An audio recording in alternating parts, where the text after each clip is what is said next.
Hey, the learner. Welcome to this deep dive. You brought Profit First by Mike Michalowicz to the table for us to dig into. Yeah, this is a really cool book that I think a lot of people are going to find really valuable.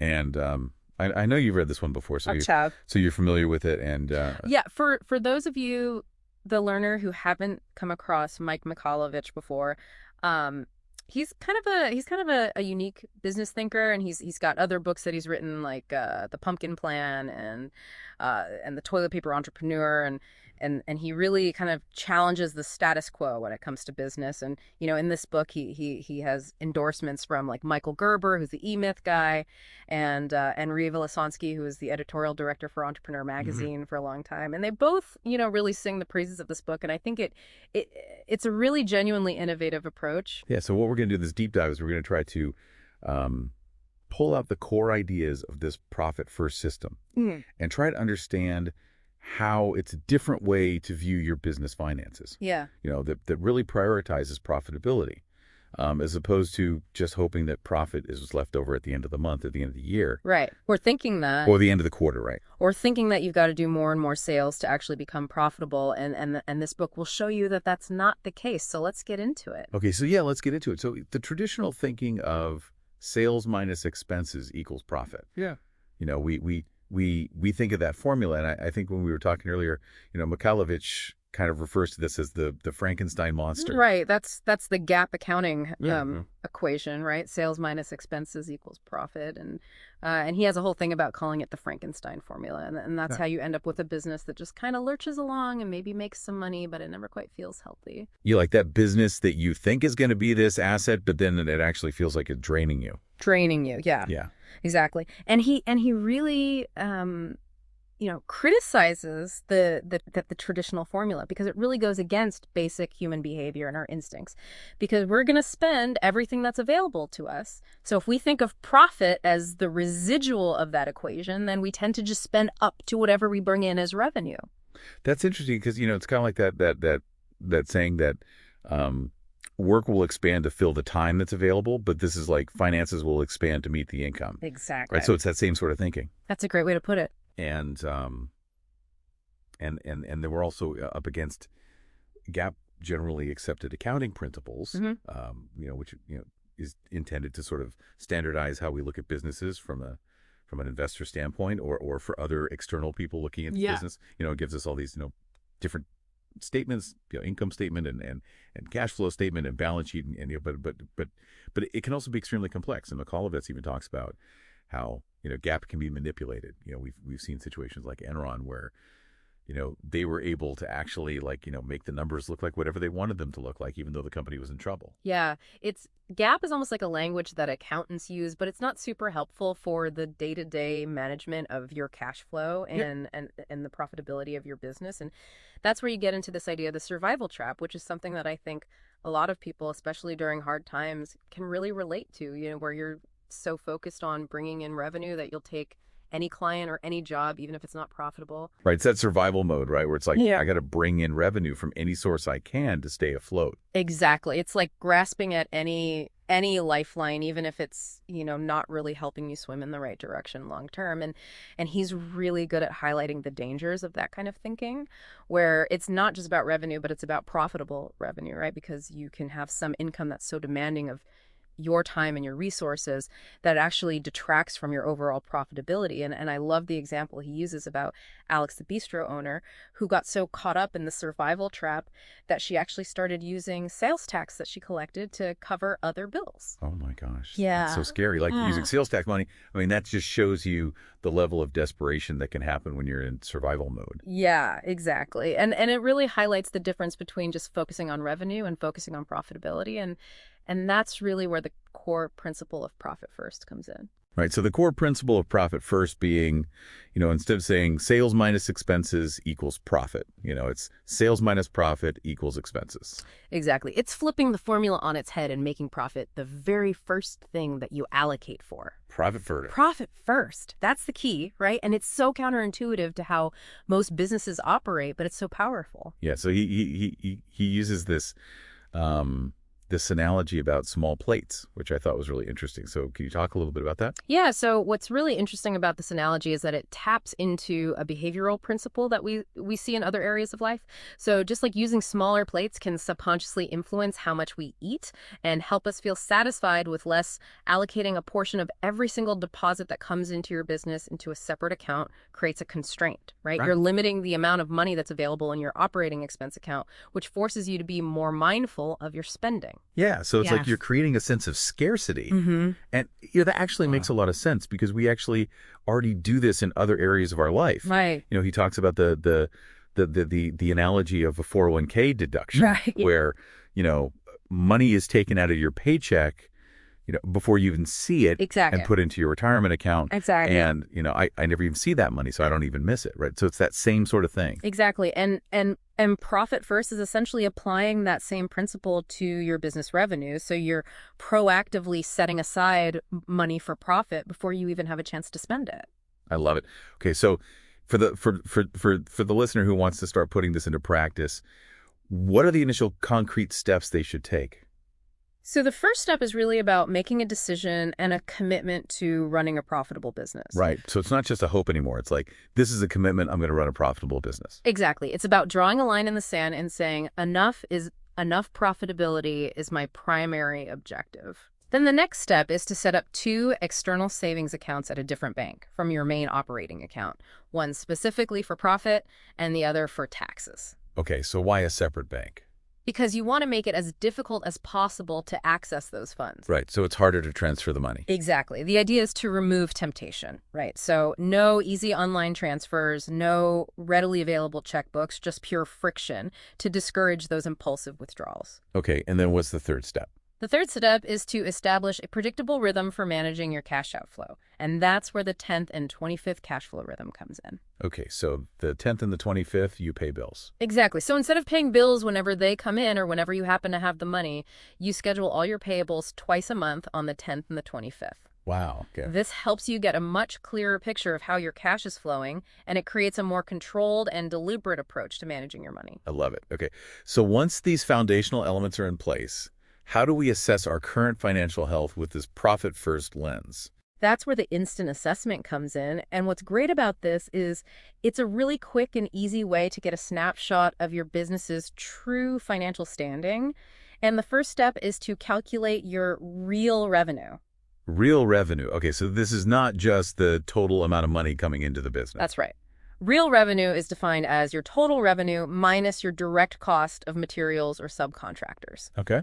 And the reason for this is to level the playing field when you're comparing different business models. So like a real estate company versus a staffing company. Exactly. A $5 million real estate agency might only have $1 million in real revenue after you factor in agent commissions, whereas a $3 million staffing firm that pays out $2.5 million to subcontractors is actually operating on a $500,000 base. That makes sense. Yeah, so calculating real revenue gives you a much clearer picture of how much money your company is actually generating and has control over. Okay, so once you have that figure, what's next? Then you look back at your financial data from the last 12 months and you calculate your actual percentages for profit owners pay taxes and operating expenses based on your bank statements. And he defines actual profit specifically as money that either is sitting in the bank or that has already been distributed to the owners as a bonus, not reinvested back into the business or used to supplement the owner's salary. That's a key point. Profit in this context is tangible. It's cash that you can see and account for, or funds that have provided a direct benefit to the owners. Right. Okay, and then you compare those actual percentages to the target allocation percentages, or TTAPs, that are provided in the book. Okay, so these TAPs are structured around different ranges of real revenue, and he organizes them in columns, right? Exactly. He's got columns A through F, each corresponding to specific revenue levels, and he stresses that these TAPs are starting points based on his experience working with tons of different companies. Okay, so you find the column that your business falls into, and that gives you target percentages for each of those 4 categories: profit owners pay tax and operating expenses. Exactly. And then you get to what he calls the moment of truth, which is calculating your PFDI targets. So you're multiplying your real revenue by the target allocation percentage for each category. Right. And that gives you the dollar amounts that you should be allocating to those 4 areas based on your current revenue level. And when you compare those target numbers to your actual numbers, it often reveals some pretty big gaps. And that's where you really start to see where your business is out of alignment. Wow. Okay, so you've done the assessment. You see the gaps. What does day one of actually putting profit first into action look like? So it's called Profits Starting Today, and it's about taking immediate action. You take your current balance in your checking account, subtract any outstanding payments, and then allocate the remaining funds into your new profit tax and owner's pay accounts based on your target allocation percentages. So you're not waiting for a new month or a new quarter or a next big sale. You're starting right now with the money you have today. Exactly. And it's not just about the money you have now, it's about establishing a new system for how you handle every single deposit moving forward. Okay. And along with that, there's another crucial step you need to take, and that's reducing your operating expenses. By 10% right away. At least 10%. Wow. So what if a business is already operating on really thin margins? He says even if you think you can get away with a smaller reduction, you should still aim for that 10% because it creates a buffer for future increases in profit owners' pay and taxes, and it acknowledges that cutting expenses takes time and effort. Right. So it's not going to happen overnight. You're going to have to really be intentional about it. Exactly. And this proactive approach gives you that much needed breathing room. Okay. And then he talks about this really interesting concept called the quarterly profit distribution. Right. So on the first day of each new quarter, you take 50% of the money that's accumulated in your profit account and you distribute it to the owners. Okay. And he's very clear that this money is for the owners to use personally. Absolutely no. Reinvesting it back into the business or using it for business expenses. This is a reward for running a profitable business. Right. So it's like a tangible reward for all your hard work. Exactly. And it helps to reinforce the idea that the business is there to serve the owners, not the other way around. I love it.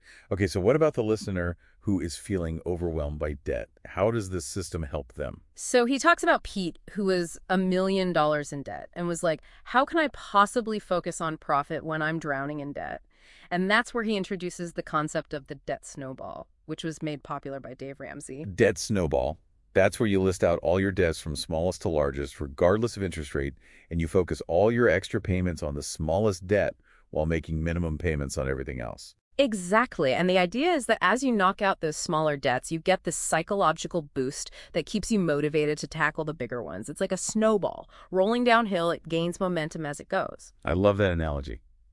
Okay, so how do you actually use profit first to attack that debt snowball? So he recommends allocating a portion of each quarterly profit distribution towards debt repayment. He suggests starting with 40% and then increasing it as you eliminate those smaller debts. Okay, so you're still getting to enjoy some of the profit, but you're also making significant progress towards becoming debt-free. Exactly. It's a balanced approach, and it helps you stay focused on the long-term goal. Okay, now we've talked about being really intentional with our expenses and making sure we're allocating for profit. But profit first is not just about cutting costs. It's also about finding money, right? That's right. He calls it found money, and it's about uncovering hidden profit opportunities within your business that often go unnoticed. Okay, so how do we find this hidden profit? Well, one of the key things he talks about is firing bad clients. Firing bad clients. Wow. It sounds counterintuitive, right? But he cites a study by Strategics that found that the bottom 25% of a company's clients can account for 50% of its profit loss. Wow, that's huge. So these are the clients that are the most demanding, the least profitable, and they take up a disproportionate amount of your time and energy. So by letting them go, you're actually freeing up resources to focus on your best clients. Exactly. And the other side of that coin is cloning your best clients. Cloning? Yeah. By understanding what makes your most profitable clients so great, you can actively seek out more clients like them. So it's about getting really clear on who your ideal client is. Exactly. And he tells this cautionary tale about Ernie, who lost a lot of money because he took on a bunch of work that he wasn't really equipped to handle. Wow.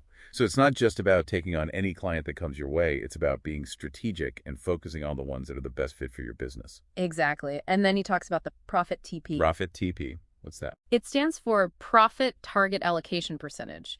And it's about researching industry averages for profitability and looking back at your own company's most profitable year to set ambitious but realistic profit goals. So you're not just pulling a number out of thin air. You're basing it on data and your own historical performance. Right, and that helps you stay grounded while still aiming high. Okay, now let's talk about the critical element of sticking with it, because this is a big shift in mindset. And it requires discipline. He calls it overcoming mañana syndrome, which is that tendency to procrastinate on making tough decisions. Yeah, we've all been there. Right. And one of the most effective ways to combat that is through accountability. And he talks about the power of accountability groups, which he calls profit pods or profit accelerator groups or PEGs. Accountability groups. That's interesting. So it's like having a group of people to support you and hold you accountable for implementing these principles. Exactly. And he tells a great story about Aunt Jeanette, who went to summer camp, and they were able to significantly reduce food waste through group accountability. And he compares it to programs like Weight Watchers, which are so successful because of that community support. Okay, so what are the different types of accountability groups he mentions? There are two main types: professionally facilitated PAGs, which are often led by certified profit first professionals or PFPs, and then there are more informal volunteer-led profit pods. Okay, so PFPs, they're like coaches who can guide you through the process. Exactly. They can offer expert advice and help you stay on track. I love it. And he even shares a story about Michael Aguilario, who used his PFP as a bad cop in vendor negotiations. Oh, that's awesome. Yeah, it shows the power of having that external accountability. So what's the recommended structure for these profit pods? For a two-person pod, he suggests meeting twice a month, right after you've done your 10th and 25th bill payments. And the agenda should include a brief check-in where each member shares updates, followed by a transparent sharing of their account balances. And then you move into discussing challenges, successes, and setting commitments for the next 2 weeks. Wow, so it's a structured approach to keeping each other on track and celebrating wins. Exactly. And he really stresses the importance of honesty and transparency, even sharing your actual account statements with each other. That's powerful. Oh. Okay, so now let's talk about some of the advanced techniques that he introduces in the book. So once you've been consistently implementing the core principles for a while, he suggests adding some more specialized accounts to your system. Okay, like what? Well, there's the stocking account, which is for accumulating funds for large infrequent inventory purchases like JB, who had to buy nuts and bolts in bulk. That's a great idea because those big purchases can really throw off your cash flow if you're not prepared for them. Exactly. And then there's the major equipment account for saving up for things like vehicles or machinery, so those big expenses don't come as a surprise. And then there's the drip account, which is for managing retainers or advance payments for long-term projects, so you're only recognizing the revenue as you earn it. That makes a lot of sense for those types of projects. Okay, so he also talks about shifting our focus from the monthly nut to something called required income for allocation, or RIFA. Right. So instead of just focusing on how much money you need to cover your expenses, you're now thinking about how much income you need to generate to meet your profit allocation and owner's pay goals. Okay, so RIFA is calculated based on your personal income needs and your target owner's pay percentage. Exactly. And he also goes into detail about how to handle multiple business owners, which can be a little more complex. Right, and he also gives some final tips for reinforcing the system. Yeah. So he talks about mentally earmarking your tax account as the government's money, so you're less tempted to dip into it. Okay. And he suggests hiding your profit and tax accounts in your online banking so they're not staring you in the face all the time. Out of sight, out of mind. Exactly. And he also recommends setting up automatic transfers from any outside income accounts like PayPal so that all your revenue is flowing through the system. These are great tips. Yeah. Okay, so now let's talk about living profit first, extending these principles to our personal lives. So he takes that small plate concept and applies it to personal finances. He talks about having a vault account for savings and the wedge theory for accelerating wealth accumulation as your income grows. Okay, so what's the wedge theory? So basically, as your income increases beyond what you need to cover your current lifestyle, you allocate a significant portion of that increase to your vault account. Okay, so you're paying yourself first, essentially. Exactly. And he's a big advocate for teaching these principles to kids early on. Right, because good financial habits start young. Absolutely. And he also talks about some common pitfalls to avoid, like plowing profit back into the business, using allocation accounts to cover expenses, using credit cards as a line of credit, and rating the tax account. Okay, so it's about being disciplined and consistent with the system. Exactly. And he emphasizes that financial freedom is achievable. It's not a pipe dream. Wow, so the key takeaway here, the learner, is that achieving financial freedom for your business and your life is possible. It's not about hoping for profit. It's about prioritizing it from the very beginning. Exactly. And we've really just scratched the surface here. You know, there's a lot more to the system, but we've given you a solid foundation to build on. And if this has piqued your interest, Yeah. The learner, we highly recommend checking out Mike Michalowicz's website. He's got a ton of free resources, including downloadable forms and a directory of certified profit first professionals who can provide more guidance and support. And I think the biggest takeaway for me is that this system is not just about managing money. It's about building a business that serves you. Yeah, instead of you serving the business. Exactly. I love it. So as you go about your business today, the learner, instead of just chasing the next big sale, take a moment to consider what small, consistent changes can you implement right now to start prioritizing profit and building that foundation for lasting financial freedom in your business. It's a question worth asking. Yeah. Thanks for exploring this with us. Absolutely. See you next time. See ya.